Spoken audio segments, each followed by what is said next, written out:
یہ ریڈیو ہمالیہ ہے۔ آج جون 2021 کی 7 تاریخ اور ہمارے اسٹوڈیو کی گھڑیوں میں شام کے 4 بجے چاہتے ہیں۔ اب آپ ڈاکٹر ابجد ایوب مرزا سے خبریں سنیے۔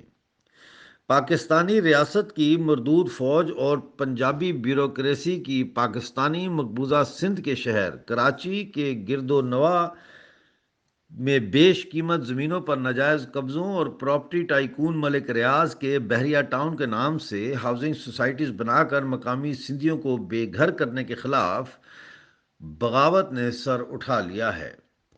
گزشتہ روز ملیر میں بحریہ ٹاؤن کے مین گیٹ پر دھرنا کی کال پر پورے سندھ کے لاکھوں افراد متحرک ہوئے۔ ریڈیو ہمالیہ سے بات کرتے ہوئے انٹرنیشنل فرینڈز آف سندھ کے سربراہ اور جرمنی میں جلا وطن سندھی قوم پرست رہنما میر سلیم سینائی نے بتایا کہ بحریہ ٹاؤن اور کئی ڈیفنس ہاؤسنگ اتھارٹیز کی سوسائٹیاں بنا کر پاکستانی فوج نے کراچی میں 30 لاکھ پنجابیوں کو آباد کرنے کا منصوبہ بنایا ہے اور 5 سال سے اس سازش کے خلاف سندھی آواز اٹھا رہے ہیں، لیکن سرکار نے معصوم سندھیوں کی فریاد پر کان نہیں دھرے۔ انہوں نے کہا کہ گزشتہ روز ملیر میں بحریہ ٹاؤن کے مین گیٹ پر سندھی بے زمینوں نے پرامن دھرنے کا اعلان کیا تھا، لیکن اسے سندھی مہاجر تصادم کا رنگ دینے کی کوشش کی جا رہی ہے۔ میر سلیم نے کہا کہ مہاجر تو کراچی کے صرف 4 ضلعوں میں آباد ہیں اور وہ بھی سندھی ہیں۔ میر سلیم سنائی نے کہا کہ گزشتہ روز سندھ کی آزادی پسند انقلابی مزاحمتی قوتوں اور قوم پرستوں نے بے زمین کیے گئے سندھیوں کی حمایت کا اعلان کرتے ہوئے دھرنے میں شرکت کا اعلان کیا تھا۔ یہ دھرنا ان لوگوں کے حق میں دیا جا رہا تھا جن کو کراچی کی گوٹھوں سے بے گھر کیا گیا۔ انہوں نے کہا کہ یہ لوگ صدیوں سے گوٹھوں میں آباد تھے، لیکن ان کو مار مار کر بے دخل کیا گیا۔ میر سلیم نے کہا کہ سپریم کورٹ نے ملک ریاض پر 460 ارب روپے کا جرمانہ عائد کیا، لیکن حکومت نے اس جرمانے کی رقم بے دخل ہونے والے سندھیوں میں تقسیم کرنے کے بجائے قومی خزانے میں جمع کروا دی۔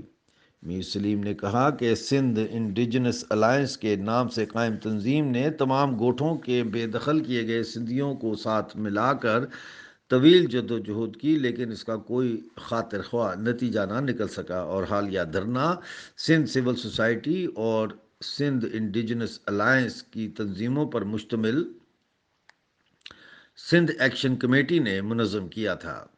ملیر میں بحریہ ٹاؤن کے مین گیٹ کے سامنے پرامن دھرنا دیا گیا، لیکن ریاست نے طاقت کا بیجا استعمال کر کے حالات بے قابو کیے۔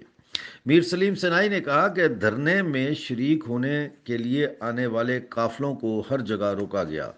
میر پور خاص، بدین، ٹھٹھا، حیدرآباد، جامشورو، نوری آباد، گگڑ، نواب شاہ سے آنے والے قافلوں کی گاڑیوں کے ٹائر پنکچر کیے گئے۔ ہر ٹول پلازا پر واٹر کینن کا بے دریغ استعمال کیا گیا اور لاٹھی چارج اور آنسو گیس کا استعمال بھی کیا گیا۔ میر سلیم نے کہا کہ عورتوں کے ساتھ بہت بدتمیزی کی گئی، جس کے بعد عورتوں اور رینجرز کی اور پولیس کے درمیان شدید لڑائی ہوئی اور اس دوران کئی بچے گم گئے۔ انہوں نے کہا کہ یہ حملہ رینجرز اور پولیس نے مل کر کیا، جبکہ فوج پیچھے کھڑی تھی۔ میر سلیم سینائی نے کہا کہ رات گئے تک 1200 سے زائد افراد کو گرفتار کیا جا چکا ہے، جبکہ کراچی کی جیلوں اور تھانوں میں جگہ نہیں رہی اور وہ قیدیوں سے بھر گئی ہیں۔ انہوں نے کہا کہ ڈی ایچ اے فوجیوں کی ہاؤسنگ سوسائٹیاں ہیں جو کہ بحریہ ٹاؤن سے 7 گنا بڑی ہیں، اور فوج کے جرنیلوں نے سندھ کی قیمتی زمینوں پر قبضہ کر کے مقامی آبادی کو مار بھگایا ہے۔ انہوں نے کہا کہ بحریہ ٹاؤن کا general manager retired major general Shaukat Sultan ہے، جو جنرل مشرف کے دور میں آئی ایس پی آر کا ترجمان تھا۔ میر سلیم نے کہا کہ بحریہ ٹاؤن اور ڈی ایچ اے کے نام پر قائم ہاؤسنگ سوسائٹیوں میں کم از کم 30 لاکھ افراد پنجاب سے لائے جا رہے ہیں اور کراچی کی ڈیموگرافی کو تبدیل کرنے کی کوشش کی جا رہی ہے۔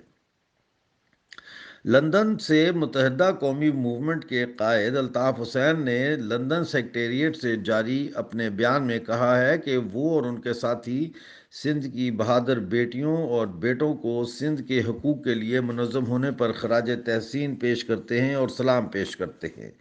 انہوں نے کہا کہ ہم سندھ کی ایک ایک انچ زمین آزاد کروا کر دم لیں گے۔ تحریک اتفاق رائے کے ترجمان خرم بیگ نے بحریہ ٹاؤن کے واقعہ میں بعض لوگوں کی جانب سے اسے مہاجر سندھی لسانی فساد کا رنگ دینے کی کوشش کی مذمت کرتے ہوئے کہا کہ پنجابی فوج سندھی مہاجر الائنس کو سندھی زمینوں پر آئی ایس آئی اور پنجابی جرنیلوں کی قبضہ گیری میں رکاوٹ تصور کرتی ہے۔ یہی وجہ ہے کہ مہاجر اور سندھی ایک ہونے کی ہر کوشش کو فوجی اسٹیبلشمنٹ نے آج تک سبوتاژ کیا ہے۔ نوجوانان محافظ سندھ کے نام سے قائم تنظیم نے کراچی سے جاری بیان میں کراچی کے سابق میئر مصطفیٰ کمال اور عامر خان کو سندھی مہاجروں کا دشمن قرار دیتے ہوئے خبردار کیا ہے کہ دونوں اپنی حرکتوں سے باز آ جائیں اور فوج اور آصف زرداری کے ایجنٹ ملک ریاض کی سندھ کی زمینوں پر قبضہ گیری کے ذریعے سندھیوں اور مہاجروں کی جغرافیائی حیثیت تبدیل کرنے سے دور رہیں۔ انہوں نے کہا کہ مہاجر کارڈ استعمال نہ کیا جائے۔ ادھر سندھ ایکشن کمیٹی نے اعلان کیا ہے کہ اگر تمام گرفتار کارکنان رہا نہ کیے گئے تو کراچی تا کشمور پنجاب جانے والی تمام ٹریفک بلاک کر دی جائے گی۔ تحریک اتفاق رائے نے اپنے ہیڈ کوارٹر سے جاری بیان میں بلوچ سرمچاروں کو سندھی جنگجوؤں کے ساتھ مل کر پنجاب پر حملے شروع کرنے کے لیے کہا ہے۔ خرم بیگ کے دستخطوں سے جاری بیان میں کہا گیا ہے کہ سندھ اور بلوچ مسلح جتھوں کو اب پنجاب کا گھیراؤ کرتے ہوئے پشتونوں کے ساتھ مل کر چاروں طرف سے پنجاب پر حملہ آور ہو کر پنجابی فوج اور طاقت کو مسمار کرنا چاہیے۔ دریں اثنا پاکستانی میڈیا نے ملیر میں بحریہ ٹاؤن کے واقعہ کو پوری طرح سے نظر انداز کرتے ہوئے اپنے کسی نیوز بلیٹن میں اس واقعے کا ذکر تک نہیں کیا۔ پاکستانی مقبوضہ گلگت بلتستان میں انسانی حقوق کے کارکنوں پر پاکستانی ریاست کا کریک ڈاؤن مسلسل جاری ہے اور مزید 34 افراد کو اینٹی ٹیررزم ایکٹ اور شیڈیول 4 کی لسٹ میں شامل کیا گیا ہے اور ان پر اپنا ضلع چھوڑنے پر پابندی لگا دی گئی ہے۔ لسٹ میں اسکردو سے 3، گھانچے، دیامر، ہنزا، شگر اور کھرمنگ سے 1 جبکہ نگر سے 2 افراد کو شامل کیا گیا ہے۔ پاکستانی مقبوضہ جموں کشمیر میں میرپور میں جاری منگلہ ڈسپلیس پرسنز یعنی متاثرین منگلہ ڈیم کے دھرنے کو 116 دن ہو گئے ہیں، لیکن حکومت ابھی تک ان کے مطالبات تسلیم کرنے پر تیار نہیں ہوئی۔ پاکستانی مقبوضہ بلوچستان میں کیچ کے علاقے دوکوپ مند میں بلوچ لبریشن فرنٹ کے سرمچاروں کے حملے میں ایک پاکستانی فوجی کو جہنم وصال کیا گیا جبکہ دوسرا شدید زخمی ہو گیا۔ Voice for Baloch missing persons کے شال پریس کلب کے سامنے قائم احتجاجی کیمپ کو 4336 دن مکمل ہو گئے ہیں۔ Voice for Baloch missing persons کے وائس چیئرمین ماما قدیر بلوچ نے مطالبہ کیا ہے کہ حکومت جبری لاپتہ افراد کے بارے میں پارلیمنٹ بل پیش کرے۔ آپ ریڈیو ہمالیہ سن رہے تھے۔ ریڈیو ہمالیہ کی خبریں براہ راست اپنے واٹس ایپ پر حاصل کرنے کے لیے ہمیں 00447476931203 پر اپنا نام اور جگہ کا نام واٹس ایپ میسج کیجیے۔ آج کا بلیٹن اپنے دوستوں کے ساتھ سوشل میڈیا اور واٹس ایپ گروپس میں شیئر کرنا نہ بھولیے گا۔ اگلے نیوز بلیٹن تک کے لیے ڈاکٹر امجد ایوب مرزا کو اجازت دیجیے۔